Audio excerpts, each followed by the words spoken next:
ನಿಮ್ಮ ಬಿಸ್ನೆಸ್ ಯಾವುದೇ ಇರಲಿ ಅದನ್ನ ಪ್ರಚಾರ ಮಾಡಲು ಸುಮನ್ ಟಿವಿಯಿಂದ ಮಾತ್ರ ಸಾಧ್ಯ. ಕೂಡಲೇ ಕರೆ ಮಾಡಿ.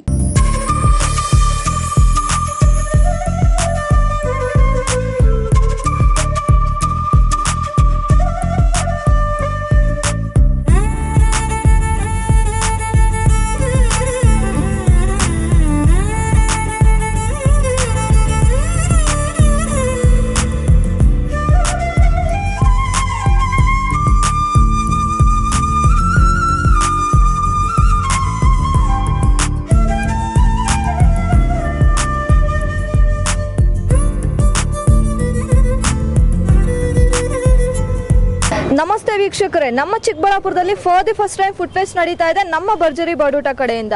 ತುಂಬಾ ಸ್ಪೆಷಲ್ ಐಟಮ್ಸ್ ಮಾಡಿದ್ದಾರೆ ಅಂತ ಹೇಳ್ತಿದ್ದಾರೆ. ನನಗಂತೂ ಇಲ್ಲಿ ಬರ್ತಾ ಇದ್ದಂಗೆ ಒಳ್ಳೆ ಸ್ಮೆಲ್ ಘಮ ಘಮ ಅಂತಿದೆ. ಹಾಗಿದ್ರೆ ಬನ್ನಿ ಏನೆಲ್ಲ ಮಾಡಿದ್ದಾರೆ ಅಂತ ಒಳಗೆ ಹೋಗಿ ಒಂದು ವಿಸಿಟ್ ಹಾಕೋಣ. ಭರ್ಜರಿ ಬಾಡೂಟ ಹೋಟೆಲ್ನಲ್ಲಿ ಫುಡ್ ಮೇಳ ಸಂಭ್ರಮ. ನಗರದ ಪ್ರಸಿದ್ಧ ಭರ್ಜರಿ ಬಾಡೂಟ ಹೋಟೆಲ್ನಲ್ಲಿ ಇಂದು ಫುಡ್ ಮೇಳ ಭರ್ಜರಿಯಾಗಿ ನಡೆಯಿತು. ವಿವಿಧ ರುಚಿಗಳ ಸವಿಗೆ ಜನರು ದೊಡ್ಡ ಸಂಖ್ಯೆಯಲ್ಲಿ ಆಗಮಿಸಿ ಊಟದ ಸವಿಯನ್ನ ಆಸ್ವಾದಿಸಿ ಸಂಭ್ರಮಿಸಿದರು. ಈ ಕುರಿತು ಹೆಚ್ಚಿನ ಮಾಹಿತಿ ನಮ್ಮ ವರದಿಗಾರರಿಂದ. ಹೌದು, ಇಂದು ಭರ್ಜರಿ ಬಾಡೂಟ ಹೋಟೆಲ್ನಲ್ಲಿ ಆಯೋಜಿಸಲಾದ ಫುಡ್ ಮೇಳಕ್ಕೆ ನಿರೀಕ್ಷೆಗಿಂತ ಹೆಚ್ಚಿನ ಜನಸ್ತೋಮ ಕಂಡು ಬಂದಿತ್ತು. ಬೆಳಗ್ಗೆಯಿಂದಲೇ ಕುಟುಂಬ ಸಮೇತ ಆಗಮಿಸಿದ ಜನರು ವಿವಿಧ ಬಗೆಯ ಸಾಂಪ್ರದಾಯಿಕ ಹಾಗೂ ಸ್ಪೆಷಲ್ ಡಿಶಸ್ಗಳನ್ನು ಸವಿದು ಖುಷಿಪಟ್ಟರು. ಅಬ್ಬಾ, ಇಲ್ಲಂತೂ 40ಕ್ಕಿಂತ ಹೆಚ್ಚು items, both veg and non veg. ನನಗಂತೂ ಸ್ಮೆಲ್ ಘಮ ಘಮ ಅಂತಿದೆ.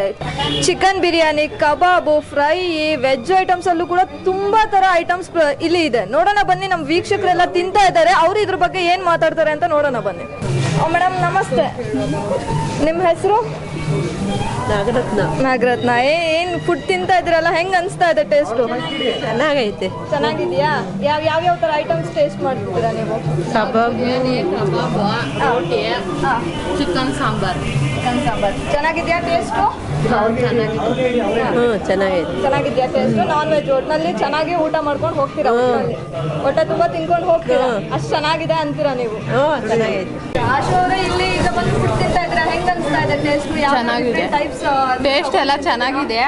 ಬಿರಿಯಾನಿ, ಕಬಾಬು, ಚಿಕನ್ ಸಾಂಬಾರ್ ಇಷ್ಟೇ ನಾವು ಟೇಸ್ಟ್ ಮಾಡಿ. ನೀವು ನಾನ್ ವೆಜ್ ತಗೊಂಡು ಟೇಸ್ಟ್ ಮಾಡ್ತಾ ಇದ್ರೆ ನಿಮ್ಗಂತೂ ಹೊಟ್ಟೆ ತುಂಬಾ ಊಟ ಇವತ್ತು. ಸರ್, ಯಾವುದು ನಿಮ್ಗೆ ತುಂಬಾ ಫೇವ್ರೇಟ್ ಅನ್ಸ್ತು? ಅಷ್ಟು ಚೆನ್ನಾಗಿದೆ ಮೇಡಮ್. ಬಿರಿಯಾನಿ, ಚಿಕನ್ ಎಲ್ಲ ಐಟಮ್ ಚೆನ್ನಾಗಿದೆ. ಐಟಮ್ ತುಂಬಾ ಚೆನ್ನಾಗಿದೆ, ಒಳ್ಳೆ ಟೇಸ್ಟ್ ಇದೆ. ವರ್ತ್ಫುಲ್ ಸರ್, ನೀವು ಕೊಡೋ ರೇಟ್ಗೆ ನಿಮ್ಗೆ ಹೊಟ್ಟೆ ತುಂಬಾ ಊಟ ಸಿಗ್ತಿದೆ? ಸಿಗ್ತಿದೆ ಮೇಡಮ್, ವರ್ತ್ಫುಲ್. ಇನ್ನು ಹಿಂಗೆ ಗ್ರಾಹಕರು ಜಾಸ್ತಿ ಬಂದು ಇಲ್ಲಿ ಹೊಟ್ಟೆ ತುಂಬಾ ಊಟ ಮಾಡ್ಲಿ ವಿಶ್ ಮಾಡ್ತೀವಿ. ಓಕೆ. ನನ್ನ ಹೆಸರು ಕಲಾವಾಣಿ ಅಂತ. ಕಲಾವಾಣಿ ಮೇಡಮ್, ಇಲ್ಲಿ ನೀವು ತಿಂತಾ ಇರೋ ಫುಡ್ ನೀವು ಕೊಟ್ಟಿರೋ ರೇಟ್ಗೆ ವರ್ತ್ಫುಲ್ ಅನ್ನಿಸ್ತಾ ಇದೆಯಾ? ಯಾವ ಐಟಮ್ಸ್ ತಗೊಂಡಿದ್ದೀರಾ ನೀವು?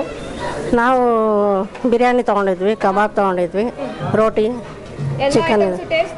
ಚೆನ್ನಾಗಿದೆ. ಊಟ ಮಾಡ್ಬೋದು? ಹೌದು, ಮಾಡ್ಬೋದು ಚೆನ್ನಾಗಿದೆ. ಲಕ್ಷ್ಮೀಪತಿ ಅಂತ ಮ್ಯಾಮ್. ಲಕ್ಷ್ಮೀಪತಿ, ನೀವು ಎಲ್ಲಿಂದ ಸರ್ ಬಂದಿರೋದು? ಮ್ಯಾಮ್ ಇಲ್ಲೇ ಪ್ರೊಫೆಸರ್ ಆಗಿ ವರ್ಕ್ ಮಾಡ್ತಿದ್ದೀನಿ. ಹೌದು ಮ್ಯಾಮ್. ಸರ್, ಈಗ ಭರ್ಜರಿ ಬಾಡೂಟಕ್ಕೆ ಬಂದಿದ್ದೀರಾ, ಏನ್ ನೀವು ಅಮೌಂಟ್ ಕೊಟ್ಟಿದ್ದೀರಾ, ಅದಕ್ಕೆಲ್ಲ ಫುಡ್ ಏನ್ ಸಿಗ್ತಾ ಇದೆ, ಅದು ವರ್ಕ್ಫುಲ್ ಅನ್ನಿಸ್ತಾ ಇದೆಯಾ? ಡಿಸರ್ವ್ ಇದೆ ಮ್ಯಾಮ್. 300 ರೂಪೀಸ್ ಕೊಟ್ಟಿದ್ದೆ. ತುಂಬಾ ಚೆನ್ನಾಗಿದೆ ಮ್ಯಾಮ್. ಏನೇನು ಟೇಸ್ಟ್ ಮಾಡಿದ್ರಿ ಸರ್? ಆಲ್ಮೋಸ್ಟ್ ಎಲ್ಲ ಟೇಸ್ಟ್ ಮಾಡಿದ್ವಿ. ರೈಸಲ್ಲಿ ತುಂಬಾ ವೆರೈಟೀಸ್ ಇದೆ. ಬಿರಿಯಾನಿ ಮಾತ್ರ ಟೇಸ್ಟ್ ಮಾಡಿದ್ವಿ, ಅಂದ್ರೆ ನಾವು ಬಿರಿಯಾನಿ ಲವರ್ಸ್ ಅಲ್ಲ, ಅದಕ್ಕೆ ಬಿರಿಯಾನಿ ಮಾತ್ರ ಟೇಸ್ಟ್ ಮಾಡಿದ್ವಿ. ಈ ಕರೀಸ್ ಎಲ್ಲ ತುಂಬಾ ಚೆನ್ನಾಗಿದೆ ಮ್ಯಾಮ್. ಒಟ್ನಲ್ಲಿ ಹೊಟ್ಟೆ ತುಂಬಾ ಊಟ ಮಾಡ್ಕೊಂಡು ಹೋಗ್ಬೋದು. ಚೆನ್ನಾಗಿದೆ. ನೀವು ಕೊಟ್ಟಿರೋ ದುಡ್ಡಿಗೆ ಹೊಟ್ಟೆ ತುಂಬಾ ವರ್ಕ್ಫುಲ್ ಊಟ ಸಿಕ್ತು? ಇದೆ ಮ್ಯಾಮ್, 100% ಇದೆ. ಬೇರೆಯವ್ರಿಗೂ ಪ್ರಮೋಟ್ ಕೂಡ ಮಾಡ್ಬೋದು. ನಾವು ಹೊರಗಡೆ ಹೋಗ್ಬಿಟ್ಟು ಅದೇ ಮಾಡ್ತೀವಿ ಬೇಕಿದ್ರೆ. ನಮ್ಮ ಕೊಲೀಗ್ಸ್ ಎಲ್ಲ ಇದ್ದಾರೆ, ಒಳ್ಳೆ ಊಟ. ಇವನು ಆಕ್ಚುಲಿ ನಮ್ಮ ಕಾಲೇಜ್ಗೆ ಎಕ್ಸ್ಟರ್ನಲ್ ಆಗಿ ಬಂದಿರೋರು. ಹೌದಾ? ವೆಂಕಟೇಶ್ ಅಂತ. ಸರ್ ನಮಸ್ತೆ ಸರ್. ಸರ್, ನಿಮ್ಗೆ ಹೇಗೆ ಅನ್ಸ್ತಿದೆ ಸರ್? ತುಂಬಾ ಚೆನ್ನಾಗಿದೆ, ಸೂಪರ್ ಆಗಿದೆ. ಎಲ್ಲ ಐಟಮ್ಸ್ ತುಂಬಾ ಚೆನ್ನಾಗಿ ಬಂದಿದೆ. ತುಂಬಾ ಚೆನ್ನಾಗಿದೆ, ಹೊಟ್ಟೆ ತುಂಬಾ ಊಟ ಮಾಡ್ಬೋದು. ಮಾಡ್ಬೋದು. ಸರ್, ಇನ್ನು ಏನ್ ಹೇಳ್ತೀರಾ ಸರ್ ಈ ಒಂದು ಪ್ರೋಗ್ರಾಮ್ ಬಗ್ಗೆ? ಮ್ಯಾಮ್, ಇನ್ನೂ ಫಿಶ್ ಅಂತ ಹೇಳಿದ್ದಾರೆ, ಇನ್ನೂ ಬಂದಿಲ್ಲ, ಅದಕ್ಕೋಸ್ಕರ ವೇಟ್ ಮಾಡಿದ್ವಿ. ಸರ್, ಜನರಿಗೆಲ್ಲ ಏನು ಹೇಳೋಕೆ ಇಷ್ಟಪಡ್ತೀರಾ? ತುಂಬ ಚೆನ್ನಾಗಿದೆ, ಇನೋವೇಟಿವ್ ಆಗಿದೆ, ಆಂಬಿಯನ್ಸ್ ಚೆನ್ನಾಗಿದೆ, ವೆಲ್ಕಮ್ ಡ್ರಿಂಕ್ ಚೆನ್ನಾಗಿದೆ, ಇಲ್ಲಿ ಟ್ರೀಟಿಂಗ್ ಕೂಡ ತುಂಬ ಚೆನ್ನಾಗಿದೆ, ಪರವಾಗಿಲ್ಲ. ಅಂದರೆ ಶುದ್ಧತೆ, ರುಚಿ ಮತ್ತು ಉತ್ತಮ ಸೇವೆ, ಈ 3 ವಿಶೇಷತೆಗಳು ಇಲ್ಲಿ ಜನರ ಮೆಚ್ಚುಗೆಗೆ ಪಾತ್ರವಾಗಿವೆ. ಮಕ್ಕಳಿಂದ ಹಿಡಿದು ಹಿರಿಯರ ತನಕ ಎಲ್ಲರೂ ತಮ್ಮಿಷ್ಟದ ಆಹಾರವನ್ನು ಆಸ್ವಾದಿಸಿ ಸಂತಸ ವ್ಯಕ್ತಪಡಿಸಿದರು. ಈ ಸಂದರ್ಭದಲ್ಲಿ ಮಾತನಾಡಿದ ಹೋಟೆಲ್ ಮಾಲೀಕ ಪ್ರವೀಣ್ ರಾಜ್, ಗ್ರಾಹಕರಿಗೆ ವಿಭಿನ್ನ ರುಚಿಗಳನ್ನು ಪರಿಚಯಿಸುವ ಉದ್ದೇಶದಿಂದ ಫುಡ್ ಮೇಳವನ್ನು ಆಯೋಜಿಸಿದ್ದೇವೆ. ಜನರಿಂದ ಉತ್ತಮ ಪ್ರತಿಕ್ರಿಯೆ ಸಿಕ್ಕಿದೆ. ಮುಂದೆಯೂ ಇಂತಹ ಕಾರ್ಯಕ್ರಮಗಳನ್ನು ನಡೆಸಲು ಯೋಜನೆ ಇದೆ ಅಂತ ಹೇಳಿದ್ರು. ಸೊ ಈಗ ನಾವು ಭರ್ಜರಿ ಬಾಡೂಟಕ್ಕೆ ಬಂದಿದ್ದೀವಿ. ಸೊ ಇಲ್ಲಿ ತುಂಬಾ ತರ ಡಿಫ್ರೆಂಟ್ ಐಟಮ್ಸ್ ಆಫ್ ಫುಡ್ ನ ಪ್ರಿಪೇರ್ ಮಾಡಿದ್ದಾರೆ. ಜನನು ನೋಡ್ತಾ ಇದ್ದಾರೆ, ತುಂಬಾ ಜನ ಇದ್ದಾರೆ. ಸೊ ನೋಡೋಣ, ಈ ಪ್ರೋಗ್ರಾಮ್ ಮಾಲೀಕರು ನಮ್ಮ ಜೊತೆ ಇದ್ದಾರೆ. ಸೊ ಇವರು ಈ ಪ್ರೋಗ್ರಾಮ್ ಬಗ್ಗೆ ಏನ್ ಹೇಳ್ತಾರೆ ಅನ್ನೋದನ್ನ ನೋಡೋಣ. ಸರ್ ನಮಸ್ತೆ. ಸರ್ ನಮಸ್ತೆ ಮೇಡಮ್. ಸರ್ ನಿಮ್ಮ ಹೆಸರು ಸರ್? ಮೇಡಮ್ ನನ್ನ ಹೆಸರು ರಾಜ್ ಪ್ರವೀಣ್. ಸರ್ ಈ ತರ ಪ್ರೋಗ್ರಾಮ್ ನ ಆರ್ಗನೈಸ್ ಮಾಡೋದಕ್ಕೆ ತುಂಬಾ ಚೆನ್ನಾಗಿ ಆರ್ಗನೈಸ್ ಮಾಡಿದ್ದೀರಾ. ಈ ತರ ಆರ್ಗನೈಸ್ ಮಾಡೋ ಥಾಟ್ ಹೆಂಗ್ ಬಂತು ಸರ್ ನಿಮ್ಗೆ? ಮೇಡಮ್ ಇವಾಗ ಇದು ರೆಸ್ಟೋರೆಂಟ್ ಸ್ಟಾರ್ಟ್ ಆಗಿ 5 years ಆಯಿತು. ಸೊ 5 years ಏನೋ ಒಂದು ಡಿಫ್ರೆಂಟ್ ಒಂದು ಎಕ್ಸ್ಪೀರಿಯನ್ಸ್, ಜನಕ್ಕೆ ಒಂದು ಡೈನಿಂಗ್ ಎಕ್ಸ್ಪೀರಿಯನ್ಸ್ ಕೊಡಬೇಕಂತೇಳಿ ಸೊ ಒಂದು ಥಾಟ್ ಬಂತು. ಆಮೇಲೆ ಯೂಶಲಿ ಇವಾಗ ನಮ್ಮದು ಎಲ್ಲ ರೂರಲ್ ಸೈಡ್ ಏರಿಯಾ. ಸೊ ಎಲ್ಲ ಈಗ ಬೆಂಗಳೂರು ಬೇರೆ ಬೇರೆ ಹೋಟೆಲ್ಸ್ ಎಲ್ಲ ಮಾಡ್ತಾರೆ. ನಮ್ಮ ಜನ ಅಲ್ಲಿ ಹೋಗಿ ತಿನ್ನೋದಕ್ಕೆ ತುಂಬ ಜನಕ್ಕೆ ಅಫೋರ್ಡ್ ಆಗಲ್ಲ. ಸೊ ಅದಕ್ಕೆ ನಾನು ರೀಸನಬಲ್ ರೇಟ್ ಇಟ್ಟು 200 rupees ಅಷ್ಟೇ. ಈಗ ನಿಮಗೆ ಗೊತ್ತು ಇನ್ನು ಕಾಲದಲ್ಲಿ ಎಷ್ಟು ಕಾಸ್ಟ್ಲಿ ಇದೆ ಅಂತೇಳಿ. ಜಸ್ಟ್ 200 ರೂಪಾಯಿಗೆ ಒಂದು 40 ವೆರೈಟಿ ಕೊಡಬೇಕಂತ ಪ್ಲ್ಯಾನ್ ಮಾಡಿ ಈ ಥರ ಮಾಡಿದೆ. ಸರ್ ಈಗ ನೀವು ಏನು ಆಫರ್ ಬಿಟ್ಟಿದ್ದೀರಾ, ಬರೀ 200 rupeesಗೆ 40 ಐಟಮ್ಸ್ ಫುಡ್, ಜನ ಹೆಂಗೆ ರೆಸ್ಪಾಂಡ್ ಆಗ್ತಿದ್ದಾರೆ ಸರ್? ಮೇಡಮ್ ಜನ ತುಂಬ ಚೆನ್ನಾಗಿ ರೆಸ್ಪಾನ್ಸ್ ಆಗ್ತಾ ಇದ್ದಾರೆ. ಆ್ಯಕ್ಚುಲಿ ನಾನು ಇನ್ನೊಂದು ಜನಗಳ ಹತ್ರ ನಾನು ಒಂದು ರಿಕ್ವೆಸ್ಟ್ ಮಾಡ್ಕೋಬೇಕು. ಇವಾಗ ನಾವೊಂದು ಪಬ್ಲಿಕ್ ಸೆಕ್ಟರಲ್ಲಿ ಏನೋ ಒಂದು ಇವೆಂಟ್ ಮಾಡ್ತಿದ್ದಾಗ ಒಂದು ಸಣ್ಣ ಪುಟ್ಟ ಒಂದು ಲೋಪಗಳು ಹಾಗೆ ಆಗುತ್ತೆ. ಆಮೇಲೆ 40 ವೆರೈಟಿ ಇಟ್ಟಿದ್ದು 40 ವೆರೈಟಿ ಟೇಸ್ಟ್ ಮಾಡಿ ಅಂತ ಎಲ್ಲರೂ ಒಂದು 10 ವೆರೈಟಿ ಹತ್ರಕ್ಕೆ ಹೋಗ್ಬಿಟ್ಟು ಎಲ್ಲ ಅದನ್ನೇ ಬೇಕು ಅಂದರೆ ಡಿಮ್ಯಾಂಡ್ ಕ್ರಿಯೇಟ್ ಆಗುತ್ತೆ. ಅಲ್ಲಿ ಒಳಗಿಂದ ಕಿಚನ್ಗೂ ಸಮಸ್ಯೆ ಆಗುತ್ತೆ. ಇಲ್ಲಿ ಬಂದು ನಾವು ಅದು ಬೇರೆ ಅನ್ಲಿಮಿಟೆಡ್ ಹಾಕಿದ್ದೀವಿ. ಏನಕ್ಕೆ ಕೇಳಿ ಹೊಟ್ಟೆ ತುಂಬ ಊಟ ಮಾಡಿ ಡಿಫ್ರೆಂಟ್ ಐಟಮ್ಸ್ ಟೇಸ್ಟ್ ಮಾಡಬೇಕು ಅಂತ ಎಲ್ಲ ಏನೋ ಒಂದು 10 ಐಟಮ್ ಸೆಲೆಕ್ಟ್ ಮಾಡ್ಕೊಂಡ್ಬಿಟ್ಟು ನನ್ನ ಫೇವ್ರೇಟ್ ಅಂತೇಳಿ 10 ಐಟಮ್ ಜೊತೆ ಎಲ್ಲರೂ ಮಾಡಿಬಿಟ್ರೆ, ಹೋಗಿ ತಿನ್ನೋದು ಸ್ಟಾರ್ಟ್ ಮಾಡಿಬಿಟ್ರೆ ಬೇರೆ ಐಟಮ್ ಕೊರತೆ ಆಗುತ್ತೆ. ಸೊ ಅದೊಂದು ನಾನು ಜನಗಳ ಹತ್ರ ರಿಕ್ವೆಸ್ಟ್ ಮಾಡ್ಕೊತೀನಿ, ದಯವಿಟ್ಟು 40 ವೆರೈಟೀಸ್ ಮಾಡಿರೋ ನಿಮಗೋಸ್ಕರ ಎಲ್ಲ ವೆರೈಟಿ ಟೇಸ್ಟ್ ಮಾಡಿ. ಒಂದಕ್ಕಿಂತ ಒಂದು ಡಿಫ್ರೆಂಟ್ ಇರುತ್ತೆ. ಒಂದು ಸಣ್ಣ ಪುಟ್ಟ ನಮ್ಮ ಕಡೆಯಿಂದ ಒಂದು ಲೋಪ ಇದ್ದೇ ಇರುತ್ತೆ. ಯಾಕಂದರೆ ಕ್ರೌಡು ನಾವು ಅಂದ್ಕೊಂಡಿದ್ದಕ್ಕಿಂತ ರೆಸ್ಪಾನ್ಸ್ ಜಾಸ್ತಿ ಇದೆ. ನೀವೆಲ್ಲ ನಿಮ್ಮ ಮಕ್ಕಳು ಅಂದ್ಕೊಂಡು ಹೊಟ್ಟೆಗೆ ಹಾಕೊಂಡು ನಮ್ಗೆ ಶ್ರಮಿಸಬೇಕು, ನಮ್ಮನ್ನು ಬೆಳೆಸಬೇಕು ಅಂತ ಅನಿಸ್ತೀವಿ. ಸರ್ ಈಗ ಫುಡ್ ಅಂತ ಬಂದ ತಕ್ಷಣ ಎಲ್ರಿಗೂ ಜಾಸ್ತಿ ಇಷ್ಟ ಆಗೋದು ಬಿರಿಯಾನಿ.